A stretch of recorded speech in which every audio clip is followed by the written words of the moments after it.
Hey there, Mr. Reddit here. Welcome back to another episode of r/entitled People's Stories. Our first story we'll be reading today.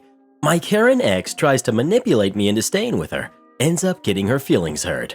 After that, double malicious compliance. I felt really bad about the first one, but definitely not the other. And after that, am I the jerk for buying a property where the house burned down, leaving a small mother-in-law suite, and not rebuilding a house? Now for every thumbs up this video gets, one Karen gets her feelings hurt. My feelings are hurt every day when I wake up and see you lying next to me. So please smash that like button and subscribe and turn on notifications for new stories from Reddit every single day.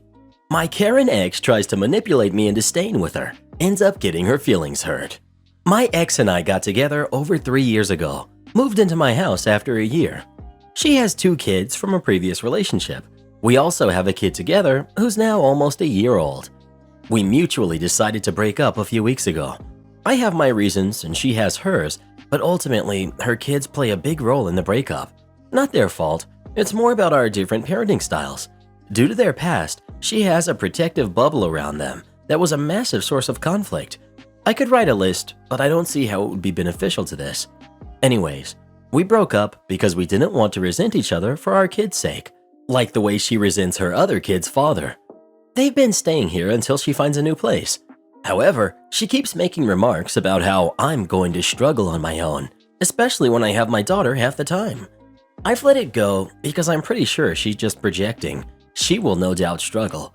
I was having a particularly bad day at work and she knew, and she brought up how I'm going to cope with work and our daughter. My life would be easier when they move out. Yes, I will be having my daughter 3 nights and 4 days a week. I changed my work pattern so when I do have her, I don't have to work. So I have no issues there. Looking after my daughter will be a breeze. I have no issues now looking after her. In fact, I make sure I have her more than her mother because I love spending time with her. And it will be even easier when her and her kids move out for so many reasons. The biggest is that all 3 cannot help themselves and always have to disturb my daughter when she's trying to sleep. So she then doesn't sleep and gets cranky and whines until I take her to her mother's so I can put her to sleep in peace. All 3 are extremely messy. My entire house is filthy and it stresses me out to no end, and none of them clean up after themselves. I also find myself doing more for her kids than she does.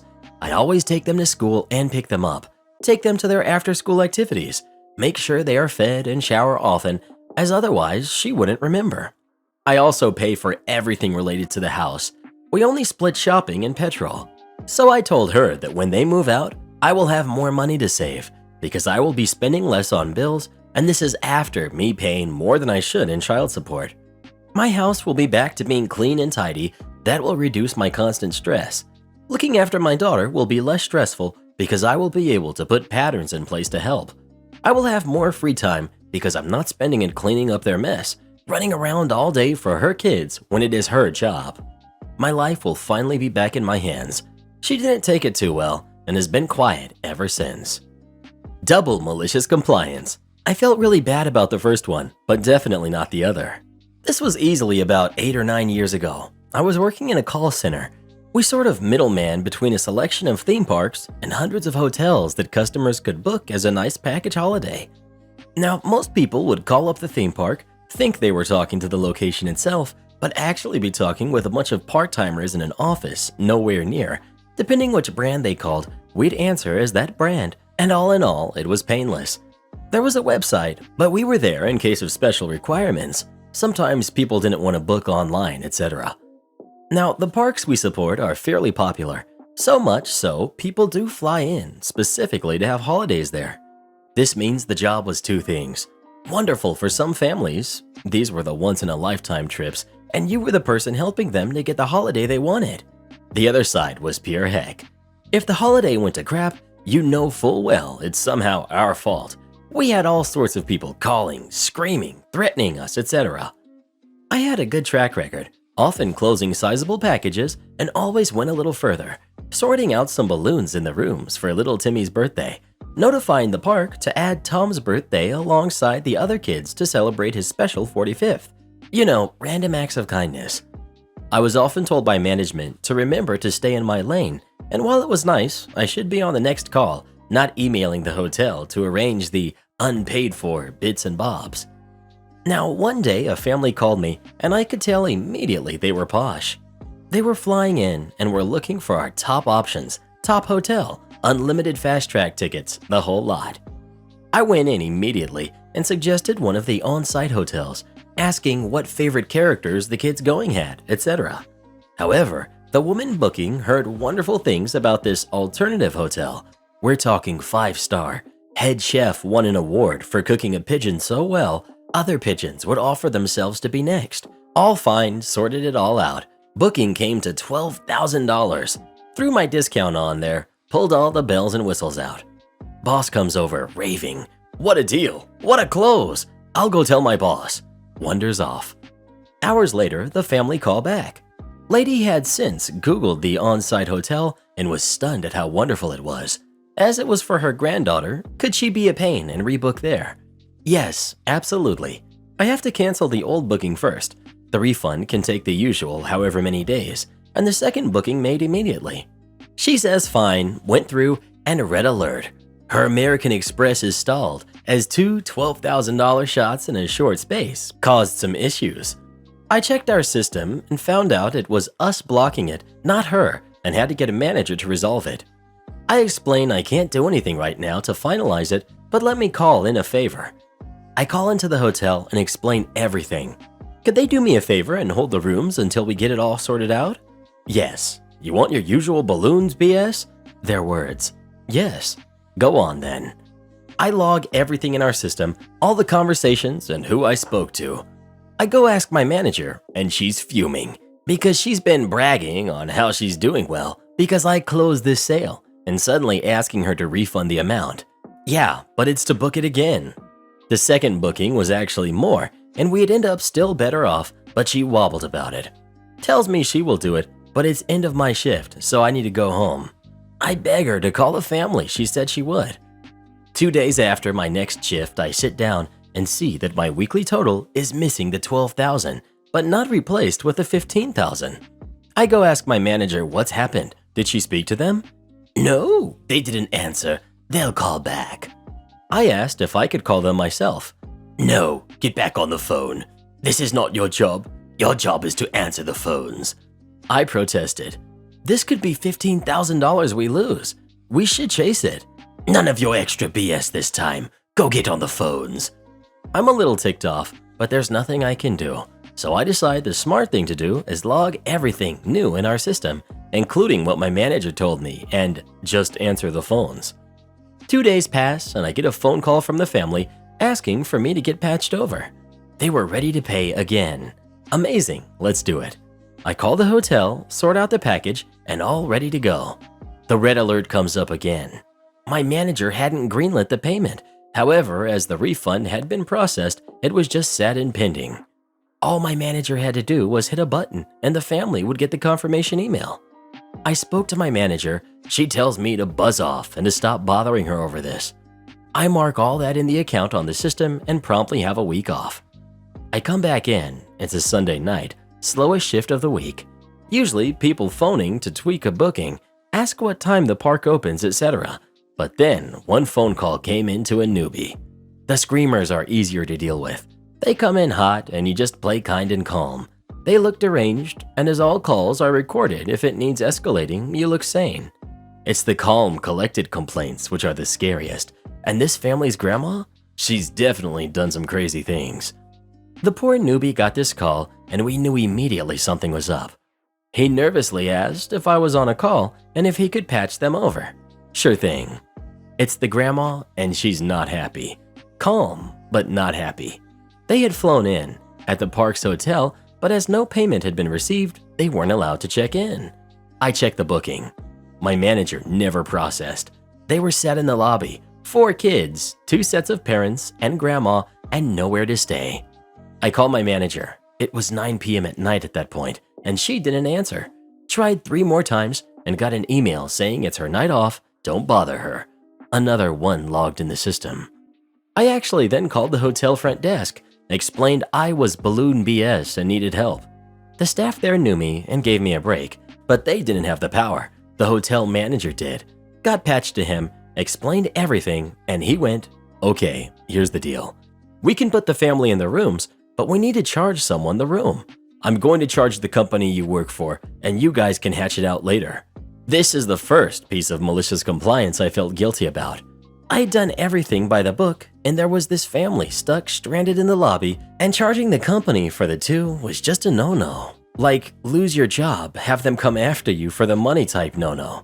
So I tried calling every contact I had, but it was 11 or 12 p.m. at night at this point, and no one was answering. So I said forget it. I called the hotel back and told them to do it, knowing full well I'd be job hunting the next day, logged it and left. Wasn't due in till 10 a.m., but got a call 7:30 telling me I needed to be there by 8. I arrive, get frog marched into the meeting room with 3 levels of bosses in front of me, my manager, her manager, and his manager. They also had a single printout with an invoice for $15,000 from the hotel in my name. They went in on me, 20 minutes of yelling, shouting, one left to get HR in for an immediate dismissal. HR arrived and only asked one question. "Can you justify why you comped a $15,000 package?"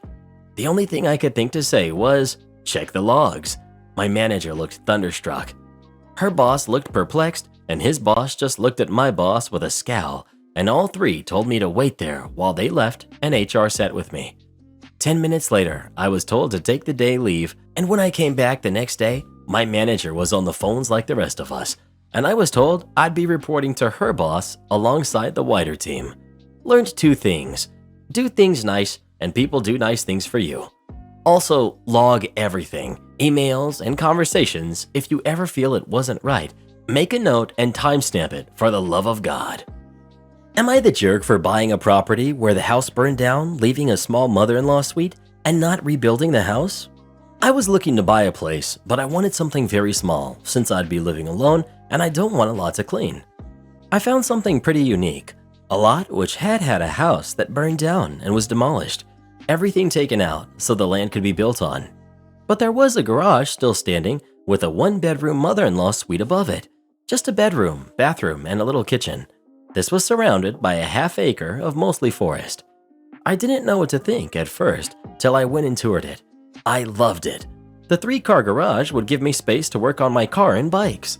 The suite upstairs was bigger than any apartment I had and would be all my own to customize in a way I never could with an apartment. And the price was super low, unbelievably low for the area. I actually was able to pay a 50% down payment and I'll own it full on in 5 years. I checked with the local regulations and it would be legal for me to live in the mother-in-law suite on the property. Anyway, long story short, I closed on the house and moved in. I was really happy with the place. It was just the right amount of space for me, roomy without being a pain to clean. The outdoor space is great for my dogs and hosting barbecues with my friends. So on to the trouble. A couple neighbors made comments about being glad someone moved in to fix the place, which was an eyesore on their street. But a while later, my neighbors started asking when I'd start building, and I realized they thought I was living in the mother-in-law suite and planning on building a main house. I said I wasn't planning on it yet. I don't need a lot of space yet. My neighbors got upset I was bringing down the property value by leaving the lot a vacant lot and living in an old garage, not mentioning that garage was new and a whole residence. I said I wasn't trying to bring it down, I'd keep it nice, but I didn't have house building kind of money. They said that just by keeping it as it was, I was bringing it down, since its value was maybe 1/6 of the other home's values. I got frustrated and said I wasn't the one that burned the house down. Maybe blame whoever did that. I just got a place as is. The neighbors got upset with me, saying that because they had been close with the previous neighbors and the fire had been horrible. I said sorry, I didn't know, but honestly, they couldn't put their expectations on me after I'd bought a place not knowing any of that. I just bought a place wanting to get something I could afford. How could I expect to suddenly be expected to spend 6 times as much? The neighbors said that if I was buying a demolished building's land, there was an expectation that I rebuild. Am I the jerk for buying the land without plans of building? Evil Mama Bear is gonna sell her house and move away. Well, it finally happened. Eventually, she'll be leaving for good. Evil Mama Bear recently made another post on Facebook telling everybody that she hates us all for ruining her life and that she wishes we'd all go to heck for it, but no longer cares because heck is too good for the likes of us. She's apparently gonna sell her house so she can move back to her parents' old family property in Texas that they left her when they passed 20 years ago.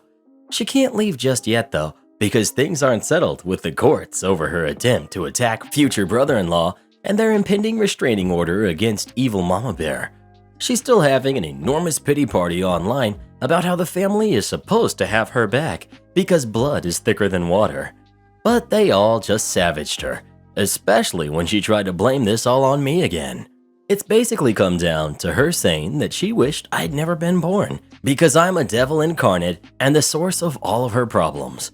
Apparently, I ruined her marriage, her job, her relationships with family, etc., and am the Judas that took her little princess away. That just got her laughed at, and I mean really laughed at. Even my sister thought it was funny. That made evil Mama Bear throw an online tantrum and said she hates us all and will be shutting her Facebook down soon because she can't take being mistreated by us any longer. That caused a huge backlash because they all called her out and started quoting things they remembered. So many relatives did this that evil Mama Bear just didn't respond to them. My sister even joined in and told evil Mama Bear on Facebook that all she's doing is projecting her own faults onto me because she doesn't want to deal with the consequences of her own actions. Apparently, Sis's therapist told her that. Then my sister went on to list numerous things that definitely were evil Mama Bear's fault, and that of course made my mother go into more denial. But she had no real answers on how said things were my fault. Then my sister asked her how it was that I'd go to heck and not her with all of the particular things she's done. Evil Mama Bear didn't respond for a few minutes, then just said we were all backing her into a corner to pick on her and she was gonna go cry. Then she logged off. Her Facebook has been seemingly dead since then. Either way, there's pretty much nothing my mother can do to regain any semblance of her old reputation or what little of it there was to begin with, since most people who knew her didn't like her at all. She was outed as a bad person, made a social pariah, arrested twice, and fired from her job. On top of that, all her neighbors hate her and have for decades, all because she's a narcissistic jerk. She has no friends and no family left to fall back on, so there isn't much left keeping her here anymore. The house my mother owns and currently lives in is a nice vintage one that's in great condition thanks to remodeling by my father when I was a little kid, so I doubt it will take very long for it to sell once it's listed. Meanwhile, my girlfriend, sister, future brother-in-law, and myself all went out to the same diner we unveiled the pregnancy DNA test results in and had a good dinner and some laughs. Got me a chicken fried steak. Since I've still got the restraining order up and cameras at my house, business, cars, and my sister's apartment, I doubt my mother will bother trying to pay either of us a visit again. At this point, she's already in enough trouble with the law, and I doubt she wants to do anything that'll risk her getting arrested again, because I know that's one of the few things she's really afraid of. But I'm gonna keep my guard up. We're all well prepared with cameras, we go places in pairs, we have tasers, pepper spray, and phone tracer apps, and we've gotten the word out on evil Mama Bear anywhere we could. A commenter suggested a while back that I should send my mother an anonymous package full of Limburger cheese, and I'm actually really tempted to do that once evil Mama Bear has moved back to Texas, since I still have the address of her parents' old property from my dad's list of contacts from back in the day. It would be one last nice bit of petty payback for all of the misery she put us through. Shame on a hotel for giving people with reservations a room. Shocker. If there were a contest of stupid crap I've gotten yelled at for, it's this one. My city has been hosting the playoffs and conferences for the past few weeks, so we've some pretty rough flips. I 100% do not blame housekeeping for dropping rooms to clean. Our sister property had it worse and was having to relocate reservations to a brand that only has queen beds. Unfortunately, this lady was chosen and she was not happy about receiving a queen.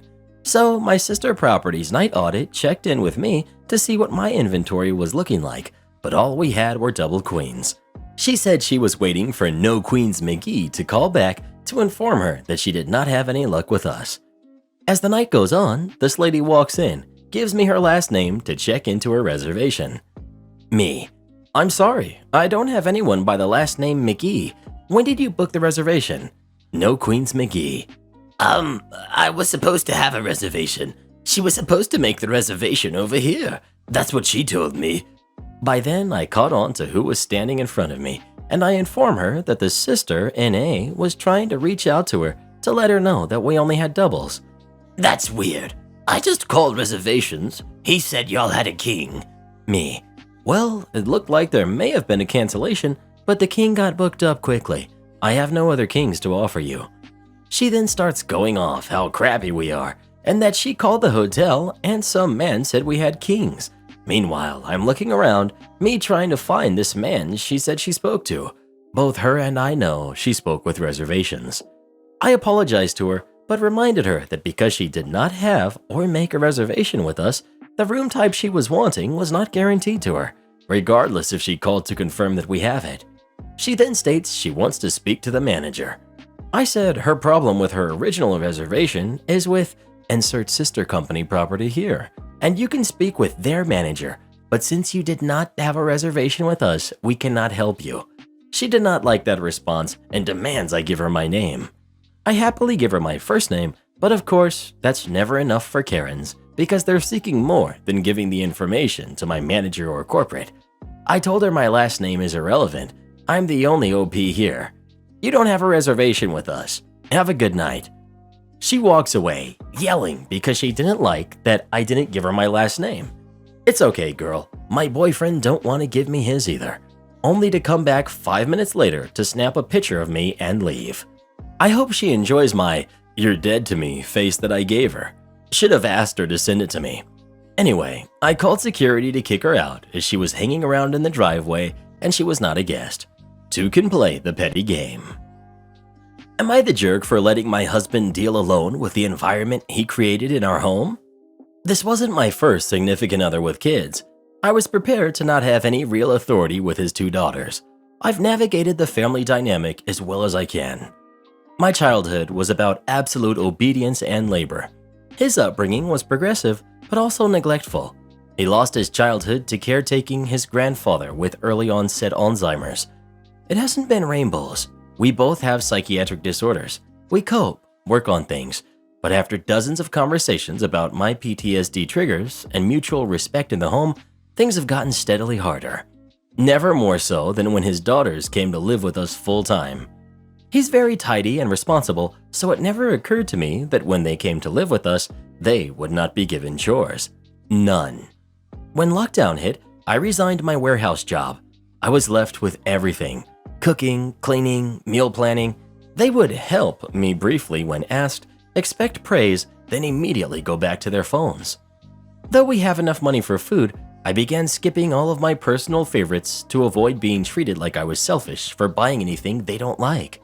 He says he can't infringe on their childhood, but at the same time, he also can't make himself just appreciate what I get done without criticizing things like how I fold shirts. He'll wake me up hours before my alarm to be angry at me because the dishes aren't done or he can't find socks. I'm on edge all the time, just waiting for the criticism.